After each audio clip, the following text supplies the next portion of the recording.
कन्याएं थी, चारों ब्राह्मण की कन्याएं। राम जी एक बार शिकार खेलने गए, राजा बनने के बाद में शिकार खेलने गए। एक शेर का पीछा किया, शेर गुफा में घुस गया, वहां जाते गंधर्व बन गया। तो राम ने देखा कि चार ब्राह्मण कन्याएं दुंदुभी दैत्य की कैद में है। ये दुंदुभी को बाली ने मारा था, तो दुंदुभी दैत्य की कैद में है। तो राम ने उन पर पूछा, तुम कौन हो, क्या क्यों कैद हो? बोले, दुंदुभी दैत्य ने हमको कैद कर रखा है और यहाँ दुंदुभी को मारा गया, बाली ने मार दिया दुंदुभी को। और राम के रूप पर लट्टू हो गई चारों कन्याएं, हमारे पति बन जाओ। तो राम ने कहा, देखो भाई, इस जन्म में एक पत्नीवधारी हूँ, अगले जन्म में तुम्हारा पति बनूंगा। ये चारों ब्राह्मण कन्याएं अगले जन्म में भगवान की पत्नी बन गई। ये कथा रामायण में आती है। इसके अलावा फिर आगे राम दूसरी गुफा में पहुंचे, वह 16,000 क्षत्रियों की कन्याएं कैद थी। 16,000 कन्या क्षत्रियों की, राजाओं की, वे दुंदुभी ने कैद कर रखी थी। राम ने 16,000 को वहां से निकाला कर दुंदुभी मारा गया, वो भी भगवान पर लट्टू हो गई। उसने विचार किया था कि 1,00,000 कन्याएं बढ़िया बढ़िया हो जाएंगी तब एक साथ विवाह करूंगा। 1,00,000 कन्याओं के साथ एकदम विवाह करूंगा। न 1,00,000 हो पाई और न विवाह हुआ, तब तक मार डाला गया। ये आगे कथा भौमासुर की ऐसे ही आएगी। तो वो सब भगवान पर लट्टू हो गई, विवाह करो हमारे साथ। भगवान बोले, कोई बात नहीं, जन्म में तो नहीं करूंगा, अगले जन्म में आ जाओ। तो वही 16,000 कन्या के जमीन में वही दुंदुभी भौमासुर बना करके आगे उनका विवाह होता है। तो 4 ब्राह्मण कन्याएं थी, मित्रबंधा, नग्नजिती, भद्रा और लक्ष्मणा, और 16,000 क्षत्रिय कन्याएं थी। ये सब आगे भगवान की ही पत्नियां बनी। 16,108 पत्नियां बनी भगवान की। ये प्रधान विवाह हुए 8 पटरानी थी। भगवान के 60,000 विवाह हुए। प्रमाण कहाँ है? लिंग पुराण में पढ़ के देख लेना।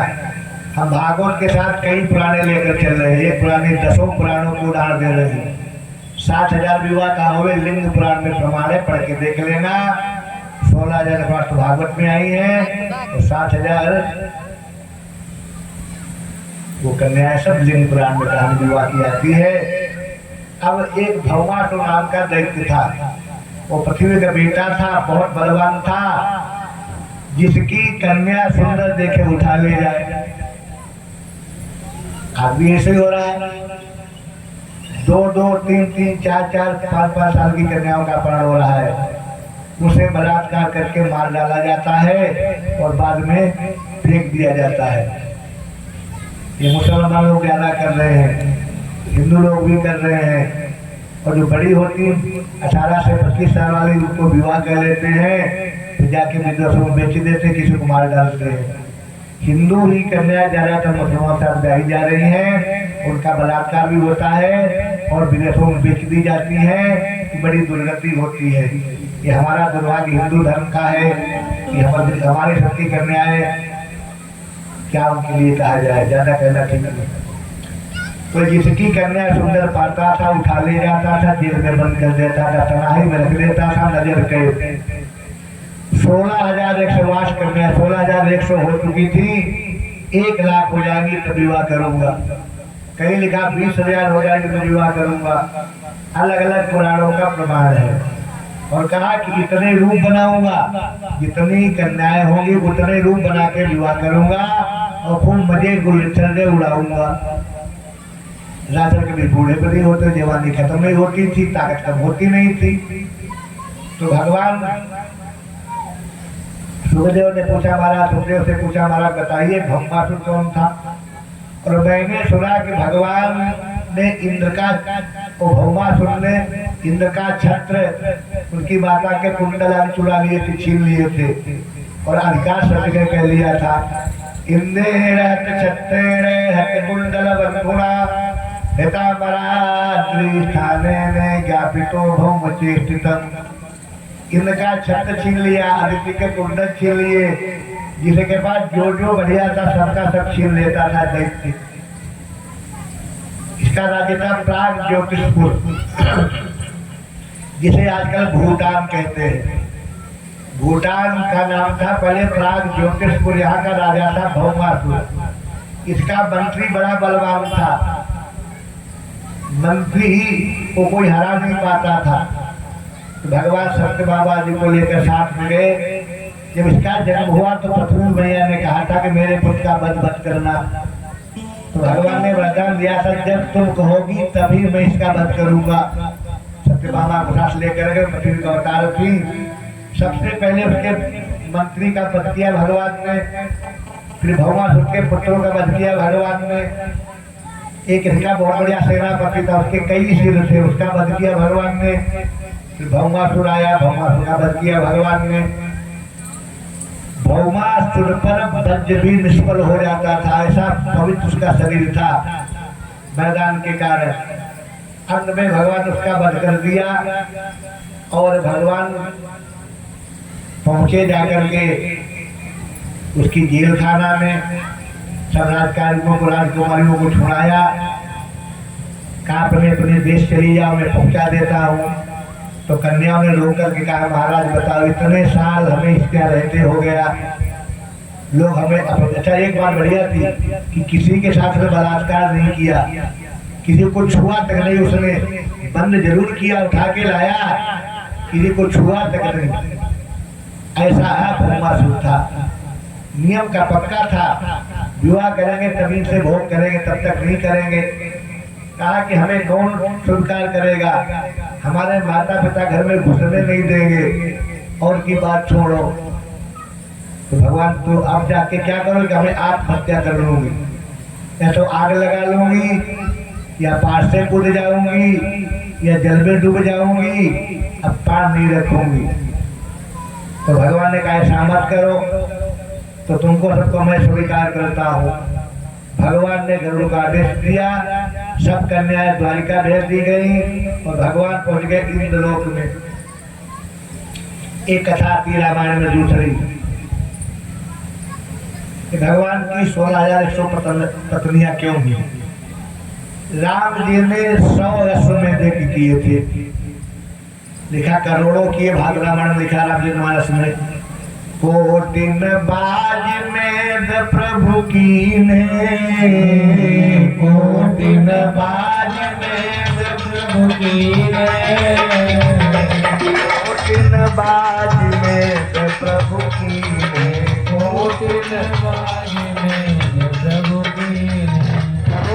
लेकिन यहाँ लिखा है 100 अश्वमेध किए, और हर यज्ञ में सोने की सीता बना करके दान कर दिया। हर एक में सोने की सीता बनाई, यज्ञ पूरा हुआ, दान कर दिया।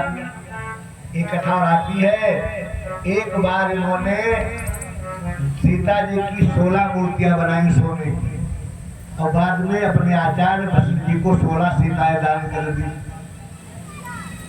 सब यज्ञ में सीताएं सोने की बनवाई, और सब अंत में जब 100 यज्ञ को 16 से गुणा करने में कितनी हुई, 16 को 100 से गुणा करो कितनी हुई।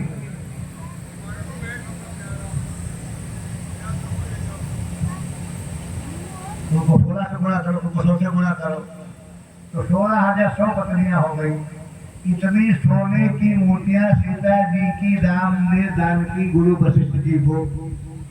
उन्होंने आशीर्वाद दिया कि तुम्हारे 16,100 पत्नियां होंगी अगले जन्म में, हमारे 16,100 पत्नियां अगले जन्म में हो जाएंगी। तो ज्यादा पत्नी चाहे तो सोने की अपनी पत्नी दान कर दे, बना करके ज्यादा पत्नियां मिल जाएंगी। ज्यादा पत्नी चाहे तो जितनी सोने की दान करेगा, एक बदले में 16 मिलेंगी। तो वही पत्नियां भगवान को सीता बन करके तो पत्नी बनकर आ गई। कई कथाएं इस प्रकार पुराणों में आती हैं, और समय पढ़ेंगे क्या क्या बतावे, तो खास खास विषय बताते चलते हैं। तो भगवान इंद्रलोक पहुंच गए। इंद्रलोक में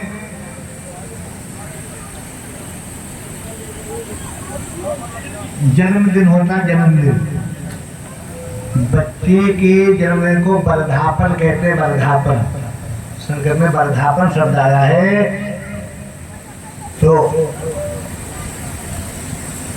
भगवान बच्चों से भगवान की पूजा करना चाहिए। जब भगवान उनका बन गया तो दैत्य तो हाय हाय करने लग गए और देवता ऋषि लोग भगवान को बधाई देने जा गए। वर्धापन का बधाई भी होता है हमारे, बधाई वर्धापन, आगे बढ़ो आगे बढ़ो आगे बढ़ो, हमेशा जीतो, ये होता है। तो भगवान के सामने भूदेवी आई और भौमासुर की सारी छीनी हुई वस्तुएं तो छीन लाया था, सब भगवान को लौटा दी और कहा जिसकी है उनको प्रदान कर दीजिए। और नमो भगवते वासुदेवाय मंत्र बोल के प्रणाम किया भगवान की स्तुति की पृथ्वी मैया में। ये कन्याएं कहाँ थी? मणि पर्वत पर औदका नाम का स्थान है, उसी जगह इसने कैद कर रखा था कन्याओं को। इन कन्याओं की उम्र 100 साल से ज्यादा हो गई थी, लेकिन बुढ़ापा नहीं आया, जो वरदान पहले जन्म था। तो 100 साल की कन्याएं हमेशा 20 साल की दिखती थी, जवान दिखती थी, और सबको द्वारका भेजा गया। भगदत्त के रथ के द्वारा दान भी द्वारिका भेजा गया। सत्यभामा के साथ इंद्रलोक आए, अंति को प्रणाम किया, उनको कुंडल प्रदान किए, तो भगवान उनके बेटा बन चुके वामन रूप में। इंद्राणी के आभूषण प्रदान किए और वहां पर भगवान का बड़ा सम्मान हुआ। एक साथ वेद में, वेद के 3 कांड है, ज्ञान कांड, उपासना कांड, कर्म कांड। तो ज्ञान कांड के मंत्र है, ज्ञान कांड के 16,000 और उपासना कांड के, ज्ञान कांड के 4,000, ज्ञान कांड के 4,000, उपासना के 16,000, कर्म कांड के 80,000 मंत्र हैं। तो उपासना कांड के 16,000 मंत्र हैं, वही 16,000 वेद की दिशाएं। कन्या बनकर आगे भगवान से विवाह हुआ। चलिए 16,000 मंत्र जो उपासना कांड के हैं वो गृहस्थों के लिए है, ज्ञान कांड के 4,000 वानप्रस्थ वालों के लिए है, 80,000 मंत्र हम लोगों के लिए पूजा पाठ में लगते हैं। तो 80,000, 16,000 और 4,000, 1 लाख मंत्र वेदों में है। इसलिए 1 लाख में 16,000 वही मंत्र जो है स्त्री बनकर आ गए और आकर के भगवान की पत्नी बन गए। बोले कृष्ण भगवान की जय। ये समझिए भौमासुर ने वेद मंत्रों को कैद कर रखा था। बहुत अर्थ हमारे हैं पुराणों में, ऋषियों ने लिखे हैं कहाँ तक कैद किए जाए। तो वहां पर इंद्राणी ने भगवान की पत्नी सत्यभामा को पारिजात के फूलों की माला पहनाई। पारिजात एक ऐसा वृक्ष है कि कल्पतरु कहते जो जाओ मांगो सो मिल जाता है, और फूल कभी को बढ़ाता नहीं है, इतना सुंदर होता है, महकता बहुत ज्यादा है, आसपास जाओ जाए महक से भर देता है। और अभिमान आ गया थोड़ा इंद्राणी को कि हमारे घर में कल्प वृक्ष है और इनके यहाँ तो कुछ भी नहीं है। कि बहुत नाम है कल्प वृक्ष के, एक नाम है पारिजात, एक है मंदार, एक है कोविदार, ये 3 नाम है। पारिजात का फूल 1 साल तक उभलाता नहीं है, मनो पांचों सुगंध जैसा चाहो कभी प्रकाएगा सुगंध, कभी चंदन की सुगंध आएगी, कभी चमेली की सुगंध आएगी, रोज सुगंध बदलती है घंटा के बाद में। और वांछित फल भी देता है, जो चाहो मिल जाएगा, एयर कंडीशन हो जाता है, सर्दी गर्मी देता है, मन में जिसकी इच्छा करो सामने आ जाता है, इच्छा पूर्ण कर देता है, और स्वयं उस पर झरता कभी नहीं है, हमेशा फूल सुगंधित रहते हैं। इसके सेवन से सौभाग्य बढ़ता है, ऐश्वर्य बढ़ता है, पुत्र की प्राप्ति होती है। जो माला पहन लेता है उसे बुढ़ापा नहीं आता, और ये सुगंधी बदलता, कभी लाल, कभी पीला, कभी हरा, कभी नीला, कभी सफेद हो जाता है। और सामने सा छोटा बड़ा भी हो जाता है। रात्रि में दीपक का काम करता है, बल्ब नहीं जला, रात्रि में प्रकाश देता है, भांति भांति के प्रकाश रंग बिरंगे। और जहाँ फूल रहता है वहाँ भूख नहीं लगती, प्यास नहीं लगती, गिरानी नहीं होती, बुढ़ापा नहीं आता, जब तक चाहे जवान बना रहे। इस पुष्प से गीत संगीत भी निकलता है, उसका आनंद प्राप्त होता रहता है। स्वर्ग में सभी देवी देवता इस पुष्प को धारण करते हैं। ऐसा पुष्प है, इंद्राणी को माना आ गया कि ऐसा फूल हमारे यहाँ, और सत्यभामा क्या पूछा ही नहीं। भगवान ने सत्यभामा बोली इस पेड़ को हमारे आंगन में चाहिए, ये फूल हमारे आंगन में चाहिए। एक कथा आती है कि भगवान लौट आए वहां से सागर सम्मान पा करके। एक दिन नारद जी आए द्वारिका में, फूल लेकर आए, पारिजात का फूल, और सत्यभामा को दे दिया। फूल देखा तो मोहित हो गई, बोले फूल हमें चाहिए, इसका पेड़ हमारे यहाँ चाहिए। तो भगवान ने आदेश भेजा इंद्र को कि पारिजात का जो पुष्प है हमारे द्वारका में भिजवा दो। खबर गई तो इंद्र बहुत नाराज हुआ। देखो कितनी बार इंद्र ने गलतियां की, पहले बचपन में गलती की, पानी बरसा दिया, अब दोबारा गलती अपराध कर रहा है। कहाँ वहाँ द्वारिका धीर कहाँ हम देवताओं के राजा कलम दे देंगे, कलम बच देंगे, मना कर दिया, झगड़ा को तैयार हो गया। तो भगवान ने कहा चलो इसको थोड़ी मजा चखा दे।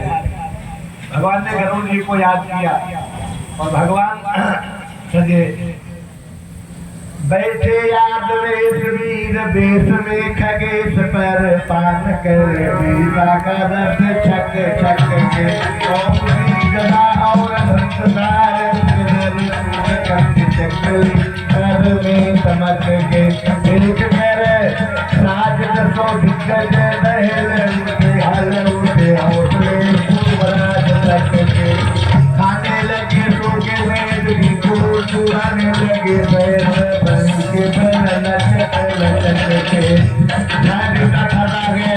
भगवान ने कहा जो कल चाहिए पर सजित विशेष में द्वारिके से दी गई आह्वान किया फिर बाहर कभी बैठे बैठे राज कहेंगे राज के ही आज प्रिय बंधु के साथ अमरेश का मनवानी अभिमानी कुछ काले पुत्र मानी की राजा भारत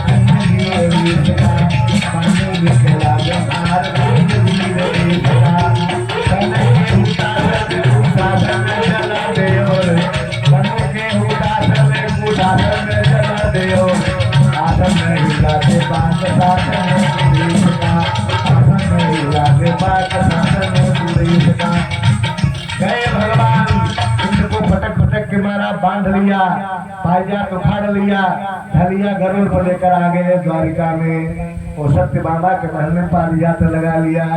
इंद्र हक्का बक्का रह गया, देखते ही रह गया। इंद्र की सारी जो थी घमंड चूर चूर हो गया।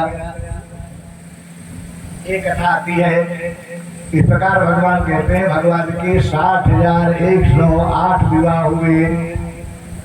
ऐसा प्रसंग आता है सभी भगवान की रानियां भगवान से बहुत प्रेम करती हैं। भगवान 60,108 महल बनवाए और 60,100 रूप बनाए। हर महल में रानी के साथ रहते हैं और सबसे बहुत प्रेम करते हैं। सभी रानियां भगवान से बहुत गहरा प्रेम करती हैं। सब कहती भगवान हमसे ही प्रेम करते, हमारे साथ रहते हैं। भगवान सबके साथ चाहे जितने रूप बना ले। भगवान राम ने 4-5 बार असंख्य रूप बनाए। भगवान कृष्ण भी कई बार रूप बनाए। देखो भगवान कुछ चोरी वोरी नहीं करते, सब कुछ तो भगवान का बनाया हुआ है, सब कुछ भगवान का है। तो मालिक जब चाहे जो वस्तु ले ले, चोरी का है। हमारे शास्त्र कहते हैं चौरा पूतना प्राण चौरा। जो भगवान की शरण में जाता है उसकी भगवान का दुख चुरा लेते, दुख छीन लेते। भगवान दुख चुराने वाले हैं। भगवान सुख नहीं चुराते, दुख चुराते हैं। जो भगवान के प्रत हो जाता है तो भगवान दुख चुरा लेते हैं। तो प्रत दुरित चौरा पूतना प्राण चौरा, भगवान ने पूतना के प्राण चुरा लिए। आगे संत कहते हैं बले बसंत चौरो बाल गोपांगनाया, नैन हृदय चौरा, भगवान सबका हृदय चुरा लेते हैं, वहाँ सबकी आंखें चुरा लेते हैं। नैन हृदय चौरा पश्चाताप सज्जनाना, तो भगवान देख के उसका हृदय चुरा लेते हैं, उसका मन चुरा लेते हैं, उसके नैन आंखें चुरा लेते हैं। अपहरति मनो में कोपयम कृष्ण चौरा, अपहरति मनो में कोपयम कृष्ण चौरा, इनका नाम मन चोर है, माखन चोर नहीं, मन चोर। सभी रानियां भगवान से गहरा प्रेम कहती हैं। मन लागो मन प्यारो लागे सावरिया, मन प्यारो लागे सावरिया, मन प्यारो लागे सावरिया, मन प्यारो लागे सावरिया, मुझे प्यारो लागे सावरिया, मुझे प्यारो लागे सावरिया, मेरो प्यारो प्यारो सावरिया, मेरो प्यारो प्यारो सावरिया, मेरो नंद कुलाला सावरिया, मेरो नंद कुलाला सावरिया, मेरो मदन गोपाला सावरिया, मेरो मदन गोपाला सावरिया, मेरो देवकी नंदन सावरिया, मेरो देवकी नंदन सावरिया, मेरो जसुदा सावरिया, मेरो जसुदा सावरिया, मेरो जसुदा सावरिया, मेरी राधा जी पुकारो सावरिया, मेरी राधा जी पुकारो सावरिया।